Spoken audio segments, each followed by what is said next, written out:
Capítulo 37. Um sono desassossegado. Ela se mexeu, se virou e pôs o braço sobre as costas de Michael, passando os joelhos por baixo dos dele, aconchegada e aquecida novamente. O ar-condicionado era quase tão bom quanto a brisa do Golfo na Flórida. Mas o que era isso incomodando no seu pescoço? Algo que se enroscava no seu cabelo e que a machucava. Ela fez um gesto para afastar o que fosse. Para soltar o cabelo. Alguma coisa fria fazia pressão contra seu peito. Ela não estava gostando. Ela se virou de costas. Mais uma vez sonhava que estava na sala de cirurgia, e que essa seria uma tarefa dificílima. Ela precisava visualizar cuidadosamente o que pretendia fazer, guiando as mãos a cada passo com a mente, ordenando ao sangue que estancasse, ordenando aos tecidos que se unissem. E o homem estava ali aberto desde as virilhas até o alto da cabeça, com todos os minúsculos órgãos expostos, trêmulos, vermelhos, impossivelmente pequenos para o seu tamanho, esperando que ela de algum modo fizesse com que eles crescessem. Isso é demais. Não tenho como fazer isso. Sou uma neurocirurgiã,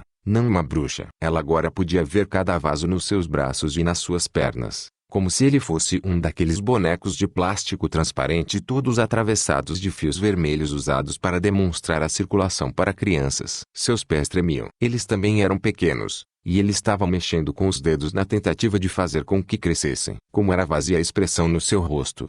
E no entanto ele estava olhando para ela. E novamente aquele puxão no cabelo, algo que repuxava o cabelo. Mais uma vez, ela procurou afastar o que a incomodava e seu dedo se prendeu em alguma coisa. O que era? Uma corrente. Ela não queria perder o sonho. Agora sabia que era um sonho. Mas queria saber o que ia acontecer com esse homem. Como essa operação deveria terminar. Doutora Mayfair. Largue o bisturi, disse Langley. Não precisa mais dele. Não, doutora Mayfair, disse Lark. Não pode usá-lo aqui. Eles estavam com a razão. A cirurgia não estava ao alcance de algo tão tosco quanto a pequena lâmina de aço tremeluzente. Essa não era uma questão de cortar, mas de construir. Ela olhava fixamente para o ferimento aberto, para os órgãos tenros tremendo como plantas, como o íris monstruoso no jardim. Seu pensamento corria veloz com as especificações à medida que ela guiava as células, explicando seu procedimento para que os médicos mais novos compreendessem. Aqui há células em quantidade suficiente, estão vendo? Na realidade,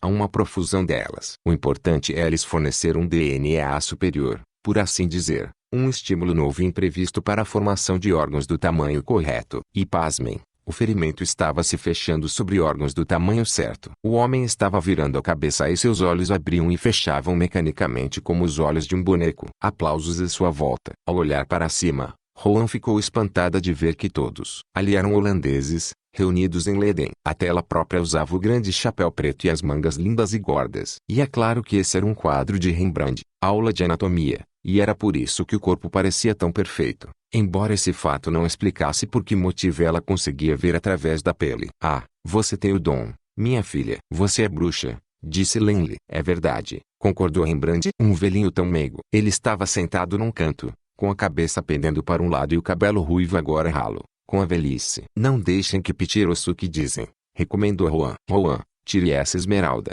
disse Petir, em pé na outra extremidade da mesa. Tire-a, Rowan. Ela está no seu pescoço. Arranque-a. A esmeralda. Ela abriu os olhos. O sonho perdeu sua atenção como um véu de seda esticada que de repente é solto e se enrola. A escuridão estava viva à sua volta muito lentamente. Os objetos conhecidos se revelaram. As portas do armário. A mesinha de cabeceira. Michael, seu querido Michael, dormindo a seu lado. Ela sentiu algo frio no peito nu. Sentiu alguma coisa enredada no cabelo e soube o que era. Meu Deus! Ela cobriu a boca com a mão esquerda, mas não antes de um gritinho escapar. Sua mão direita arrancou a coisa do pescoço como se fosse um inseto odioso. Ela se sentou, encolhida, contemplando a joia na palma da mão, como um coágulo de sangue verde. Sua respiração estava como que paralisada. Ela percebeu que havia quebrado a velha corrente e que sua mão tremia descontrolada. Michael teria ouvido sua exclamação. Ele não se mexeu nem quando ela se encostou nele. Lazer, sussurrou ela, erguendo o olhar como se pudesse encontrá-lo nas sombras. Você quer que eu odeie? Suas palavras foram um silvo. Por um segundo,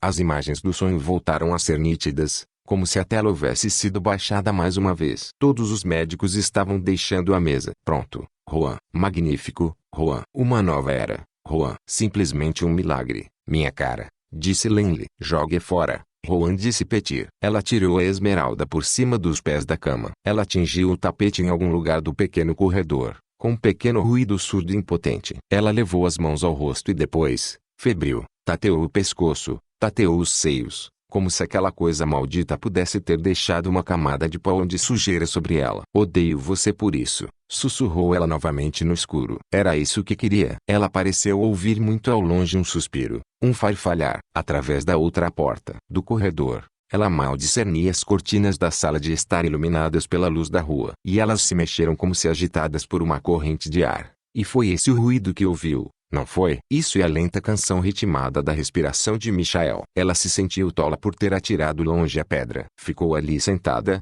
com as mãos cobrindo a boca, os joelhos encolhidos, olhando fixamente para as sombras. Ora, você não acreditou nas velhas histórias. Por que está tremendo desse jeito? Só um dos seus truques. E não mais difícil para ele do que fazer a dança do vento nas árvores. Ou do que fazer aquele íris se mexer no jardim. Mexer. Ele fez mais do que se mexer. Não foi? Ele na realidade. E então ela se lembrou das rosas. Daquelas rosas enormes e estranhas na mesa do hall. Ela nunca havia perguntado a Pierce de onde elas apareceram. Nem a Gerald. Por que está tão assustada? Levantou-se, vestiu o roupão e foi descalça até o hall. Michael dormia, imperturbável, na cama atrás dela. Ela apanhou a pedra e enrolou os 2 fios da corrente quebrada ao seu redor com todo cuidado. Parecia horrível ter quebrado aqueles elos frágeis, antiquíssimos. Mas você foi tão idiota de fazer isso, sussurrou ela. Nunca mais vou usá-la, não por minha própria vontade. Com um levíssimo ranger das molas, Michael virou na cama. Ele havia murmurado alguma coisa. Seu nome,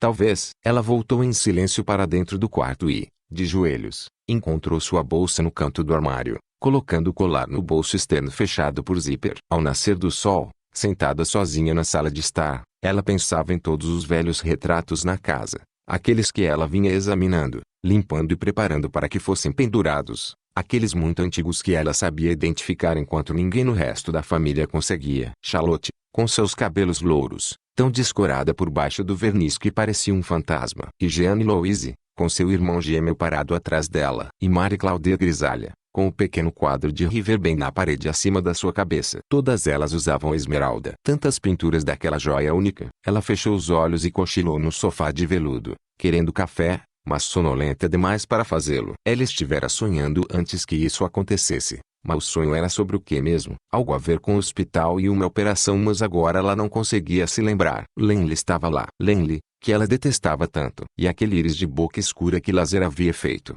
Eu conheço seus truques. Você fez com que ele se inchasse e caísse da haste, não foi? Ninguém realmente compreende o poder que você tem. Faz folhas inteiras aparecerem na haste de uma rosa morta. De onde você tira seu belo formato quando aparece? E por que não faz isso para mim? Está com medo de que eu vá espalhá-lo aos 4 ventos, e que você nunca mais tenha força para se concentrar e aparecer. Ela estava novamente sonhando, não estava? Imagine, uma flor se modificar como aquele íris, alterando-se diante dos seus olhos, com as células realmente se multiplicando e em mutação. A não ser que fosse apenas um truque, uma brincadeira como a de pôr e colar no seu pescoço enquanto ela dormia. Mas será que tudo não passava de truques? Bem, meninos e meninas, disse Lark uma vez, quando eles estavam parados em volta da cama de um moribundo em coma. Fizemos todos os nossos truques, certo? O que teria acontecido se ela tivesse acrescentado alguns dos seus? Como mandar que as células do moribundo se multiplicassem, entrassem em mutação, se reestruturassem e fechassem o tecido afetado. Mas ela na época não sabia. Ainda não sabia até onde podia ir. E, sonhando, todos caminhando pelos corredores em Leden. Você sabe o que fizeram com Michael Servetus na Genebra calvinista. Quando ele descreveu com exatidão a circulação do sangue em 1553, eles o queimaram na fogueira com todos os seus livros heréticos. Tenha cuidado, Dra. Van Abel. Não sou bruxa. Claro, nenhum de nós é. É uma questão de uma reavaliação constante do nosso conceito dos princípios naturais. Já não tremia mais, mas seu medo havia se transmutado em fúria. E ela soube que não conseguiria dormir mais. Nada de natural naquelas rosas. E agora o ar aqui dentro, movimentando-se desse jeito, enfunando as cortinas para fazer com que dancem, mexendo nos papéis na mesinha de centro em frente a ela, até mesmo levantando os cachos do seu cabelo e a resfriando. Seus truques. Ela não queria mais esse sonho. Será que os pacientes em Leden sempre se levantam e saem andando depois da aula de anatomia? Mas você não quer ousar aparecer, quer? Ela se encontrou com Ria às 10 da manhã e lhe disse tudo sobre os planos para o casamento. procurando dar à decisão um tom de naturalidade, algo de definitivo, de modo a inspirar o mínimo possível de perguntas. E tem uma coisa que eu gostaria que fizesse por mim, disse ela, tirando o colar da esmeralda da bolsa. Você poderia guardar isso em algum tipo de cofre. Basta que fique trancado onde ninguém tenha acesso a ele. É claro que posso guardá-lo aqui no escritório, mas, Rowan, tenho alguns pontos a lhe explicar. Esse legado é muito antigo. Você precisa ter um pouco de paciência agora. As normas e os procedimentos, por assim dizer, são estranhos e absurdos, mas, mesmo assim, explícitos. Receio que seja uma exigência o uso do colar da esmeralda na cerimônia do casamento. Não está falando sério. Você deve compreender, naturalmente, que essas pequenas exigências provavelmente sejam vulneráveis a contestações ou revisões por um tribunal, mas o motivo para segui-las ao pé da letra está, e sempre esteve, em evitar até mesmo a possibilidade mais remota de alguém um dia questionar a herança em qualquer ponto da sua história. E,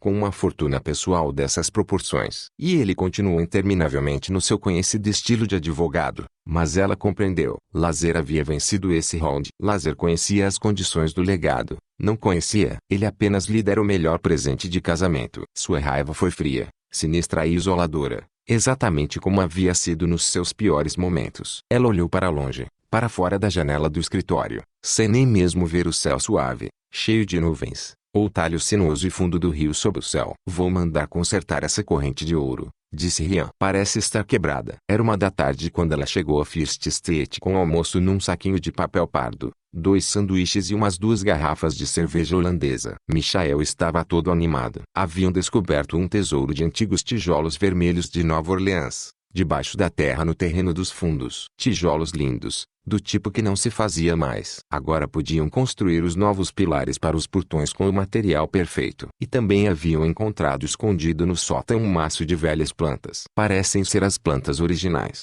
disse ele. Podem ter sido desenhadas pelo próprio Darcy. Vamos. Eu as deixei lá em cima. São tão frágeis. Ela subiu a escada com ele. Como tudo parecia diferente com a pintura nova. Até o quarto de Deirdre estava lindo agora, como sempre deveria ter sido. Você não está com nenhum problema, está? Será que ele não saberia? Pensou ela. Será que ele não teria de perceber e imaginar que ela seria forçada a usar aquela joia maldita no casamento? Seu grande sonho do centro médico Mindfire e tudo mais poderiam desaparecer se ela não a usasse. Ele ficaria louco quando ela lhe contasse. E ela não aguentava ver o pavor nos seus olhos novamente. Ela não suportava vê-lo agitado e fraco. Essa era a pura verdade. Não, nenhum problema. É que eu passei a manhã inteira no centro com os advogados de novo, e senti sua falta. Ela o abraçou, aconchegando a cabeça debaixo do seu queixo. Senti mesmo sua falta.